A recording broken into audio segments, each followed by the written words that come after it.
Assalamualaikum warahmatullahi wabarakatuh. Apa kabar anak-anak kelas 5? Ibu harap kalian dalam keadaan sehat walafiat. Yuk, sebelum kita belajar, marilah kita berdoa agar diberikan kelancaran dan kemudahan pada pembelajaran kita hari ini. Berdoa, mulai. Hari ini kita akan belajar tema 7 peristiwa dalam kehidupan, subtema 1 peristiwa kebangsaan masa penjajahan, pembelajaran 3. Tujuan pembelajaran kita hari ini: 1. Dengan membaca, siswa dapat menjelaskan sistem tanam paksa pemerintah kolonial Belanda secara benar. 2. Dengan membaca, siswa dapat menjelaskan berbagai perlawanan terhadap pemerintah kolonial Belanda di berbagai daerah secara benar. 3. Dengan bercerita, siswa dapat menyebutkan berbagai keragaman yang ada di sekitarnya secara tepat. 4. Dengan menulis, siswa dapat mengidentifikasi berbagai keragaman suku yang ada di Indonesia secara tepat. Kedatangan bangsa-bangsa Eropa ke Indonesia awalnya disambut baik oleh bangsa Indonesia. Namun, perlakuan bangsa asing yang semena-mena membuat rakyat Indonesia melakukan perlawanan. Perlawanan yang dilakukan rakyat Indonesia disebabkan orang-orang Barat ingin memaksakan monopoli perdagangan dan berusaha mencampuri urusan kerajaan-kerajaan di Indonesia. Mari kita baca sistem tanam paksa pemerintah kolonial Belanda. Pada masa kepemimpinan Johannes van den Bosch, Belanda memperkenalkan sistem tanam paksa. Sistem tanam paksa pertama kali diperkenalkan di Jawa dan dikembangkan di daerah-daerah lain di luar Jawa. Di Sumatera Barat, sistem tanam paksa dimulai sejak tahun 1847. Saat itu, penduduk yang telah lama menanam kopi secara bebas dipaksa menanam kopi untuk diserahkan kepada pemerintah kolonial. Sistem yang hampir sama juga dilaksanakan di tempat lain seperti Minahasa, Lampung, dan Palembang. Kopi merupakan tanaman utama di Sumatera Barat dan Minahasa. Adapun lada merupakan tanaman utama di Lampung dan Palembang. Di Minahasa, kebijakan yang sama kemudian juga berlaku pada tanaman kelapa. Pelaksanaan tanam paksa banyak terjadi penyimpangan. Di antaranya sebagai berikut: jatah tanah untuk tanaman ekspor melebihi 1/5 tanah garapan, apalagi jika tanahnya subur. 2. Rakyat lebih banyak mencurahkan perhatian, tenaga, waktunya untuk tanaman ekspor, sehingga banyak yang tidak sempat mengerjakan sawah dan ladang sendiri. 3. Rakyat yang tidak memiliki tanah harus bekerja melebihi 1/5 tahun. 4. Waktu pelaksanaan tanam paksa ternyata melebihi waktu tanam padi atau 3 bulan, sebab tanaman-tanaman perkebunan memerlukan perawatan terus-menerus. 5. Setiap kelebihan hasil panen dari jumlah pajak yang harus dibayarkan kembali kepada rakyat ternyata tidak dikembalikan kepada rakyat. 6. Kegagalan panen tanaman wajib menjadi tanggung jawab rakyat atau petani. Adanya penyimpangan pelaksanaan tanam paksa membawa akibat yang memberatkan rakyat Indonesia. Akibat penyimpangan pelaksanaan tanam paksa tersebut antara lain banyak tanah terbengkalai sehingga panen gagal. Rakyat semakin menderita. Wabah penyakit merajalela. Bahaya kelaparan melanda Cirebon dan memaksa rakyat mengungsi ke daerah lain untuk menyelamatkan diri. Kelaparan hebat juga terjadi di Grobogan yang mengakibatkan banyak kematian sehingga jumlah penduduk menurun tajam. Tanam paksa yang diterapkan Belanda di Indonesia ternyata mengakibatkan aksi penentangan. Berkat adanya kecaman dari berbagai pihak, akhirnya pemerintah Belanda menghapus tanam paksa secara bertahap. Salah satu tokoh Belanda yang menentang sistem tanam paksa adalah Douwes Dekker dengan nama samaran Multatuli. Douwes Dekker menentang tanam paksa dengan mengarang buku berjudul Mark Havelaar. Eduard Douwes Dekker mengajukan tuntutan kepada pemerintah kolonial Belanda untuk lebih memperhatikan kehidupan bangsa Indonesia karena kejayaan negeri Belanda itu merupakan hasil keringat rakyat Indonesia. Dia mengusulkan langkah-langkah untuk membalas budi bangsa Indonesia. Langkah-langkah tersebut adalah sebagai berikut. 1. Pendidikan atau edukasi. 2. Membangun saluran pengairan atau irigasi. 3. Memindahkan penduduk dari daerah yang padat ke daerah yang jarang penduduknya atau transmigrasi. Nah, anak-anak tugas kalian silakan jawab pertanyaan berikut. 1. Apa tanam paksa itu? 2. Siapakah yang menerapkan tanam paksa? 3. Di manakah tanam paksa dilaksanakan? 4. Bagaimana tanam paksa dilaksanakan? 5. Apa akibat dari tanam paksa? 6. Siapakah penentang tanam paksa? Perlawanan terhadap Portugis. Yang pertama, setelah Malaka dapat dikuasai oleh Portugis pada tahun 1511, terjadilah persaingan dagang antara Portugis dan pedagang di Nusantara. Portugis ingin menguasai perdagangan, sehingga terjadilah perlawanan terhadap Portugis antara lain 1. Sultan Ali Muhayyad Shah pada tahun 1514 sampai 1528 berhasil membebaskan Aceh dari upaya penguasaan bangsa Portugis. 2. Sultan Alauddin Riayat Shah pada tahun 1537 sampai 1568 berani menentang dan mengusir Portugis yang bersekutu dengan Johor. 3. Sultan Iskandar Muda tahun 1607 sampai 1636 pada tahun 1611 pada tahun 1615 dan pada tahun 1629 Iskandar Muda melakukan serangan terhadap Portugis di Malaka. Pada awalnya, Portugis diterima dengan baik oleh raja setempat. Namun, kelama-kelamaan rakyat Ternate mengadakan perlawanan. Yang pertama, rakyat Ternate dipimpin oleh Sultan Hairun bersatu dengan Tidore melawan Portugis hingga Portugis terdesak dan mendatangkan bantuan dari Malaka yang dipimpin oleh Antonia Galvo untuk bertahan di Maluku. 2. Pada tahun 1565, rakyat Ternate di bawah pimpinan Sultan Hairun, Portugis berusaha menangkap Sultan Hairun, tetapi rakyat bangkit untuk melawan Portugis dan berhasil membebaskan Sultan Hairun dan tawanan lainnya. Akan tetapi, Portugis melakukan tindakan licik dengan mengajak Sultan Hairun berunding. Dalam perundingan, Sultan Hairun ditangkap dan dibunuh. 3. Perlawanan rakyat Ternate dilanjutkan di bawah pimpinan Sultan Baabullah atau putra dari Sultan Hairun.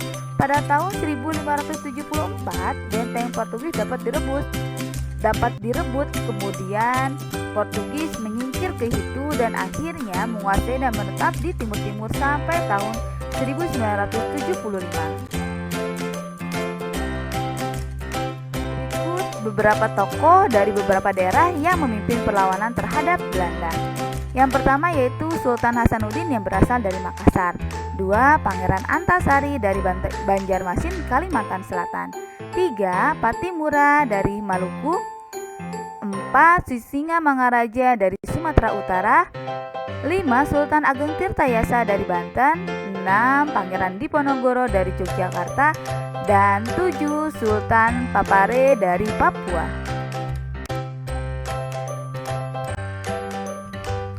Perlawanan Sisingamangaraja 12. Sisingamangaraja 12 berasal dari Tapanuli, Sumatera Utara.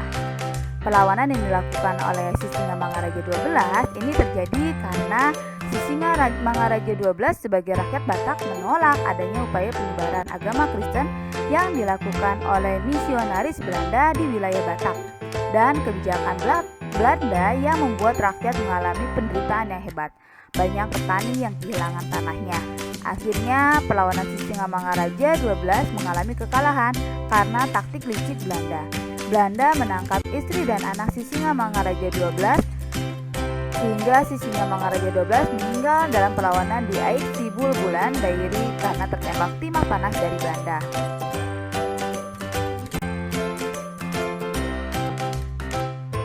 Perlawanan Sultan Ageng Tirtayasa yang berasal dari Banten. Kerajaan Belanda menguasai Banten karena letaknya yang strategis sebagai bandar perdagangan internasional.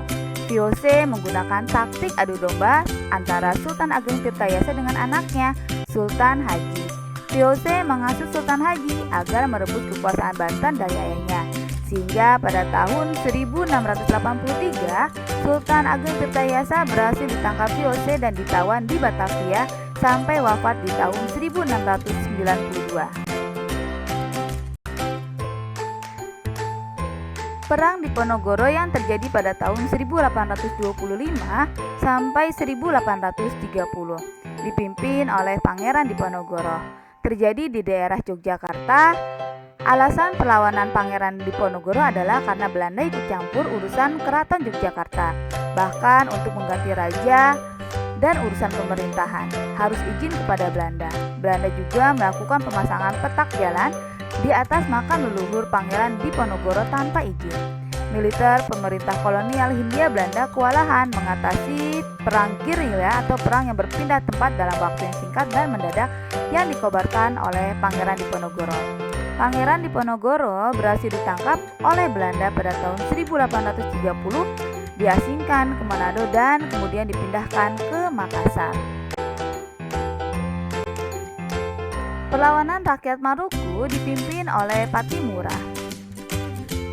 Perlawanan ini terjadi karena adanya penolakan rakyat Ambon yang dipimpin oleh Kapiten Patimura atas kembalinya Belanda sebagai penguasa kolonial.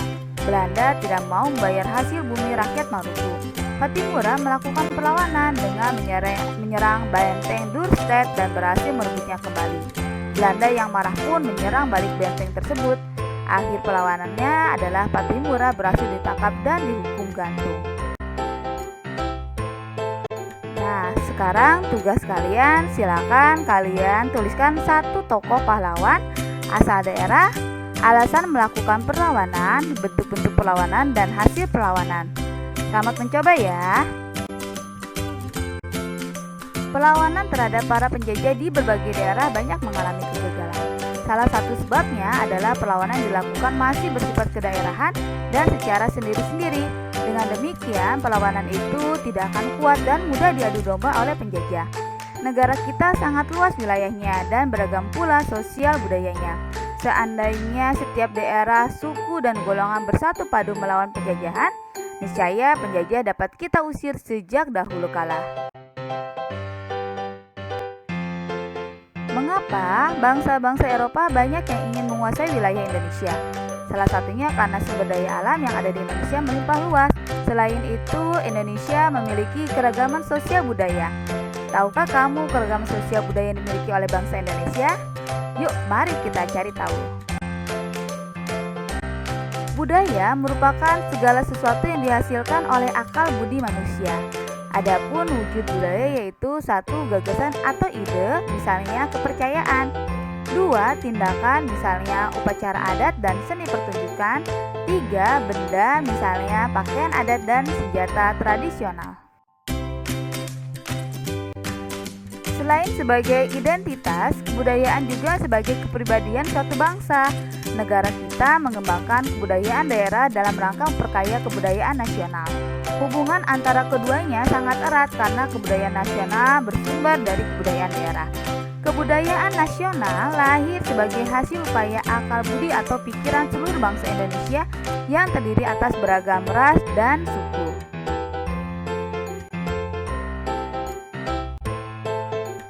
Apa saja keragaman yang ada di Indonesia? Yang pertama, suku.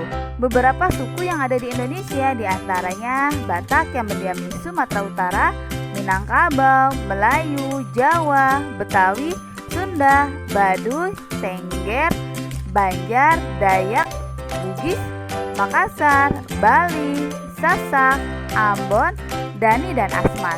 Yang kedua, ras. Masyarakat Indonesia merupakan keturunan dari beberapa ras, yaitu ras Melayu Mongoloid, ras Wedoid, ras Negroid, dan ras Papua Melanozoid.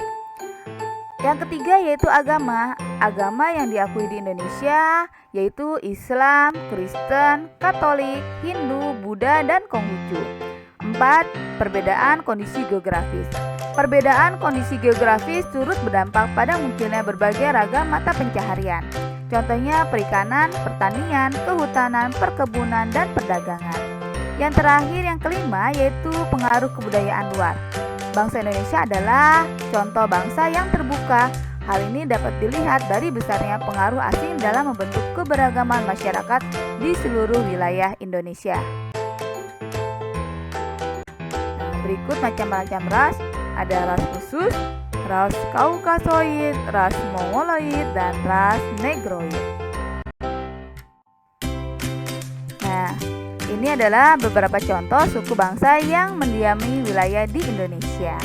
Nih, ada suku Jawa, suku Dani, dan sebagainya. Nah, anak-anak, tugas kalian mari mengidentifikasikan siapakah kalian, yaitu nama kalian, suku kalian berasal dari mana, tempat tinggal, bahasa daerah, kemudian kesenian yang menjadi ciri dari suku kalian. Jangan lupa ya, kalian pasang foto diri kalian. Kita harus bersyukur atas keberagaman sosial budaya bangsa Indonesia. Keberagaman tersebut merupakan ciri khas dan menjadi identitas bangsa yang membedakan bangsa Indonesia dengan negara lain.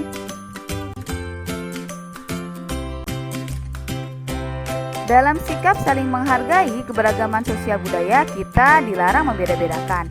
Kita dilarang menganggap bahwa suku bangsa kita sendiri lebih tinggi dibandingkan dengan suku bangsa lain. Kita juga dilarang merendahkan budaya dari suku bangsa lain. Pada dasarnya, kebudayaan daerah menyumbang bagi kekayaan budaya nasional. Akan tetapi, membanggakan lagi jika kita tidak hanya mengenal budaya dari suku bangsa lain, tetapi juga mengerti maknanya dan turut melestarikannya.